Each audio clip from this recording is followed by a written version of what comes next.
Et salut à tous, j'espère que vous allez bien. Alors aujourd'hui on va faire un petit tour du côté de l'actu. On a quelques petites infos comme le peut-être prix officiel de la RTX 4070 et autres joyeusetés. Allons-y, c'est parti.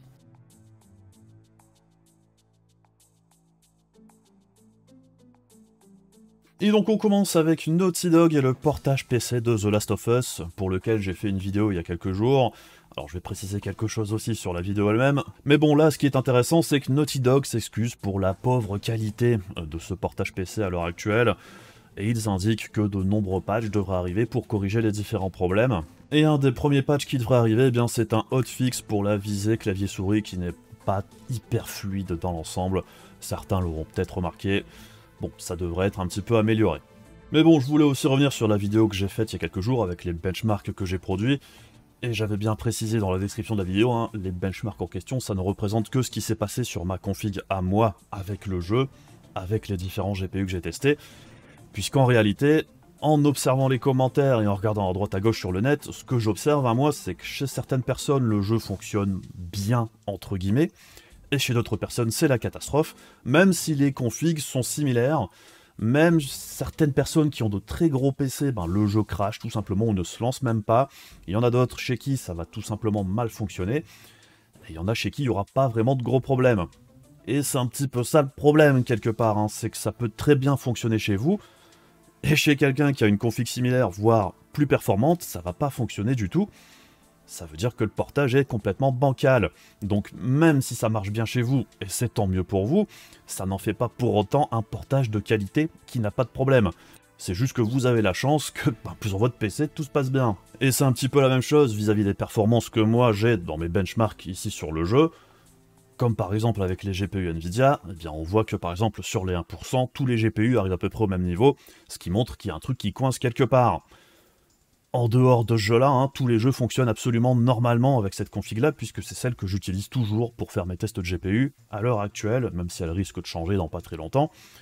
Et j'étais en train de tester la RTX 3070 dernièrement, et j'ai rencontré aucun problème. C'est juste sur ce jeu-là, où apparemment il y a un truc qui coince. Avec les Radeon, c'est exactement la même config, ça a l'air de se passer mieux. Ça ne veut pas dire pour autant que si vous avez un 5800 X3D avec 32 Go de RAM, et un GPU quelconque que j'ai testé, ben peut-être que pour vous ça se passera mieux aussi. Donc bref, dans l'ensemble, s'il n'y avait pas de problème avec ce portage, hein, Naughty Dog n'aurait pas besoin de faire ce genre d'excuses publiques sur le portage PC. Ça veut bien dire qu'il y a un problème quelque part. Et même chez moi, hein, quand je teste le jeu sur une config avec un autre processeur, donc par exemple moi sur ma config Intel, le jeu fonctionnait mieux avec les GeForce que sur ma plateforme de test classique. Donc oui, j'ai pu observer moi-même hein, que sur certaines configs ça se passe mieux que sur d'autres, et je sais pas pourquoi. Donc bref, tout ça pour dire, il y a clairement un problème avec ce portage, c'est clairement un jeu qui est sorti non terminé, il y a énormément de choses qui doivent être corrigées, on a aussi vu certaines vidéos passées qui font un petit peu une compilation de bugs dans le jeu lui-même, il y a des trucs absolument incroyables, ça rappelle un petit peu Cyberpunk à sa sortie sur certains points, il y en a qui sont plutôt rigolos. Bon, le jeu est complètement broken hein, dans l'ensemble, donc personnellement, hein, je peux pas me réjouir de voir un portage d'aussi piètre qualité sortir sur PC, et c'est un petit peu le message dans la vidéo que j'ai faite il y a quelques jours, c'est que il y a un truc qui va pas, et ça devrait pas être acceptable en l'état, même si chez certaines personnes ça peut tout à fait se passer correctement.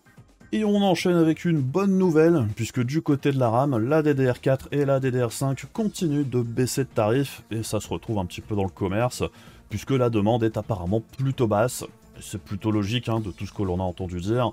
Les ventes dans le secteur tech à l'heure actuelle, c'est pas la dinguerie. Alors c'est forcément un petit peu lié à ce qui s'est passé pendant le Covid, ou à l'inverse, il y avait une très très forte demande. Et bien là c'est un petit peu le retour de bâton.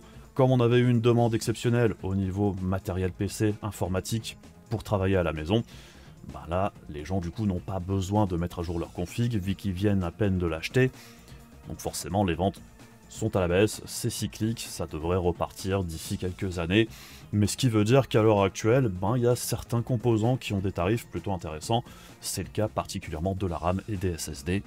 Après il y a d'autres pièces où on sait qu'il n'y a pas les mêmes opportunités à l'heure actuelle et c'est bien dommage.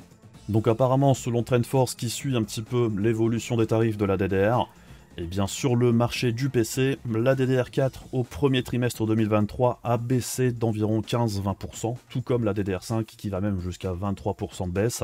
Et ça devrait continuer pour le second trimestre, puisqu'apparemment pour la DDR4 on attend entre 8 et 13% de baisse, et pour la DDR5 on attend 10 à 15%, donc les prix en toute logique devraient continuer de baisser légèrement, et c'est plutôt une bonne nouvelle.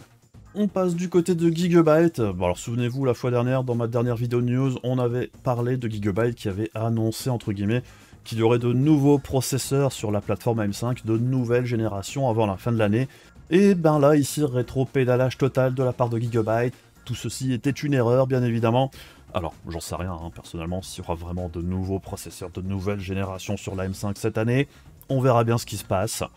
Là, pour l'instant, on vient un petit peu à la case départ. Gigabyte toujours et les autres fabricants de cartes mères aussi, eh bien on a l'arrivée des chipsets A620 sur la plateforme AM5 justement. Alors pour rappel, hein, l'A620 ce sera le modèle moins cher du B650 avec quelques fonctionnalités bloquées comme par exemple l'overclocking processeur qui sera impossible sur l'A620. Par contre l'overclocking de la RAM lui reste actif. Alors de ce qu'on peut voir ici bien évidemment c'est du bas de gamme. Faut pas s'attendre à des miracles et on n'ira pas mettre un 7950X là-dessus. Par contre, pour des petites configs avec un 7600, 7600X, voire même jusqu'au 7700X, à mon avis, ça devrait fonctionner sans trop de problèmes. Et je pense que même pour pouvoir mettre un 7800X 3D, ça devrait permettre de faire des combos carte mère processeur plutôt intéressants. Puisqu'on a eu exactement la même annonce de la part d'Asus qui va présenter lui aussi différents modèles de carte mère. Donc on a ici des modèles TUF et des modèles Prime. Bon, le modèle Prime fait vraiment très cheapos, les modèles TUF ont l'air un petit peu plus sympatoches quand même.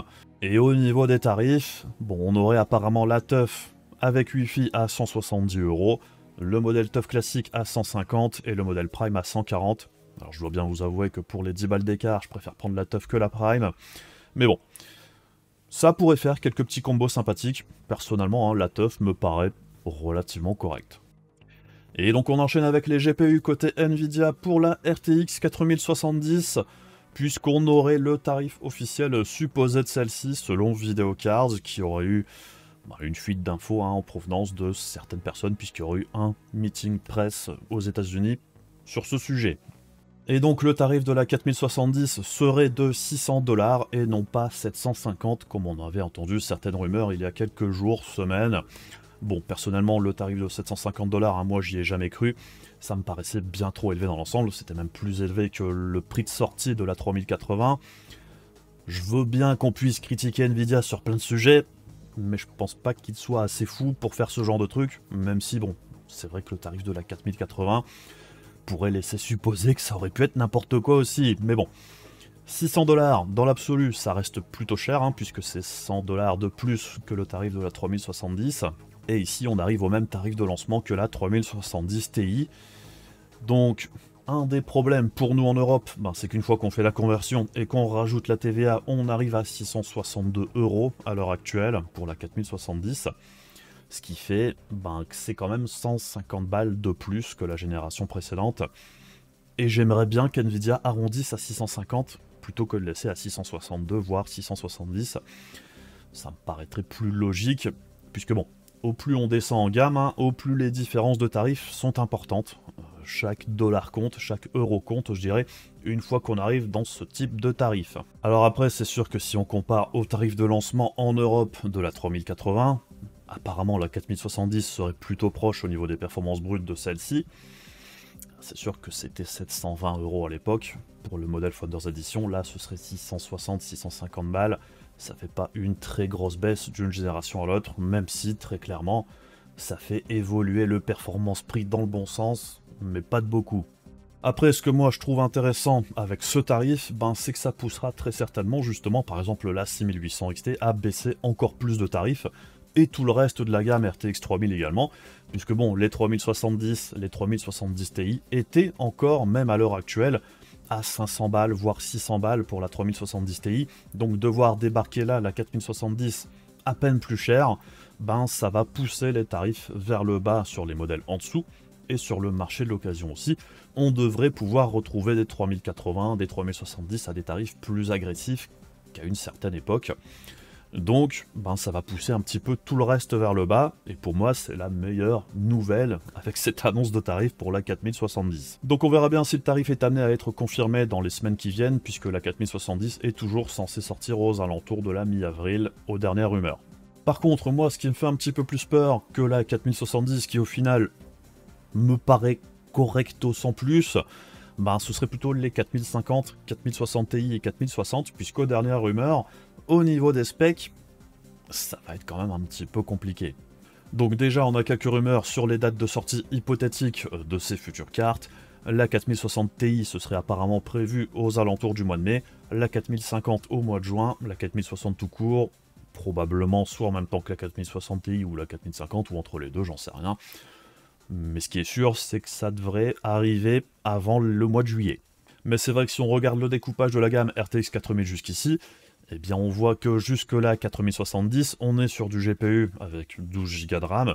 Par contre, pour la 4060 Ti, on passerait de l'AD104 à l'AD106, donc ce serait une puce différente. Et l'AD106, eh bien c'est une plus petite puce avec 8 Go de RAM. Et la 4060 qui devrait enchaîner un petit peu derrière, eh bien c'est aussi une carte avec 8 Go de RAM, et la 4050, ce serait l'AD107 aussi, mais avec un bus castré, et on aurait donc 6 Go de RAM.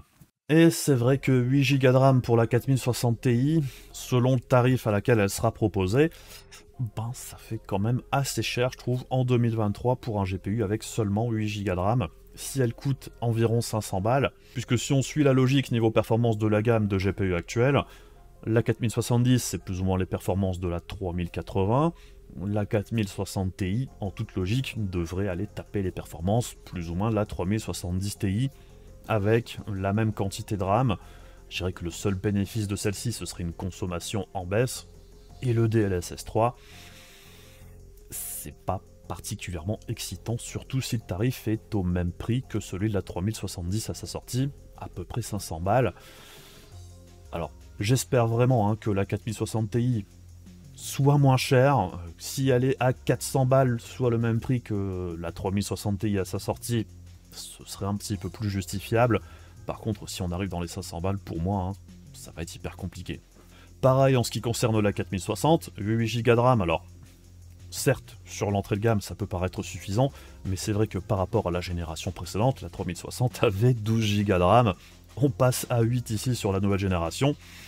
Même si au niveau des performances, elle sera légèrement plus puissante, il n'y a rien de particulièrement excitant. Et la 4050, de ce qu'on en sait au niveau des performances, c'est pareil, 6 Go de RAM. Je m'attends à ce que la 4050 soit plus ou moins au même niveau de performance que la 2066 Go. Bon, ça fait pas franchement rêver. Donc bref, on verra bien comment tout ça, ça évolue, on va attendre d'en savoir un petit peu plus, principalement au niveau tarifaire, puisque je pense qu'au niveau des specs et au niveau des performances attendues, on sait plus ou moins à quoi s'attendre. Reste à voir le prix. Et on enchaîne avec quelques petites news en vrac assez rapidement. Alors DirectX 12 a eu une mise à jour avec quelques nouvelles fonctionnalités. Alors principalement, on a le GPU Upload IPS, et c'est plus ou moins une version améliorée du Resizable Bar. Et donc ici, ça permettrait une meilleure communication entre le processeur et la VRAM par exemple.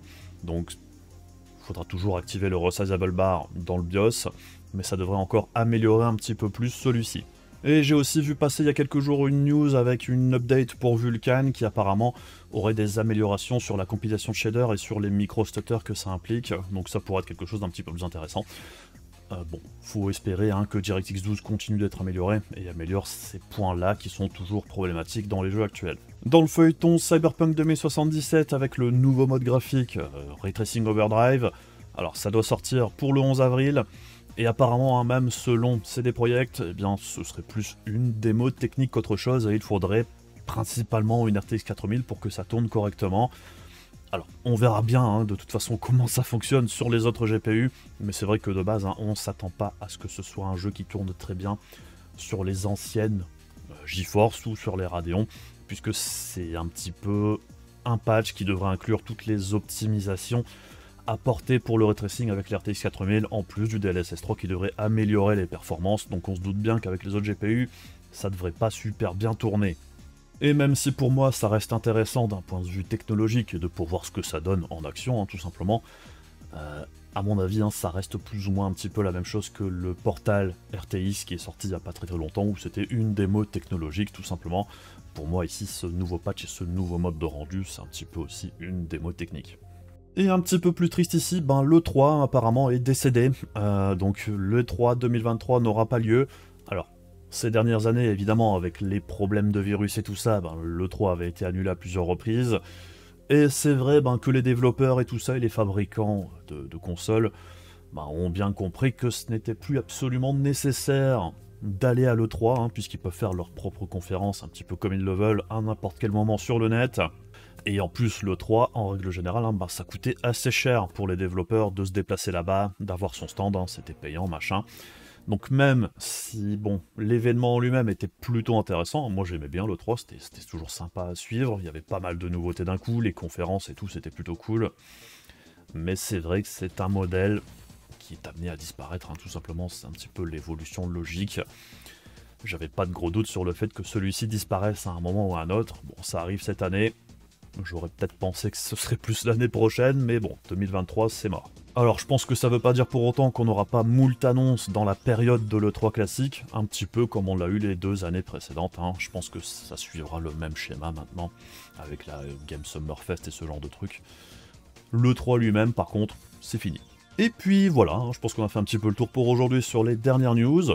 Comme d'habitude, si la vidéo vous a intéressé, ben n'hésitez pas à faire les trucs pénibles de YouTube, et on se retrouve très rapidement pour d'autres vidéos. Des bisous, à la prochaine, salut!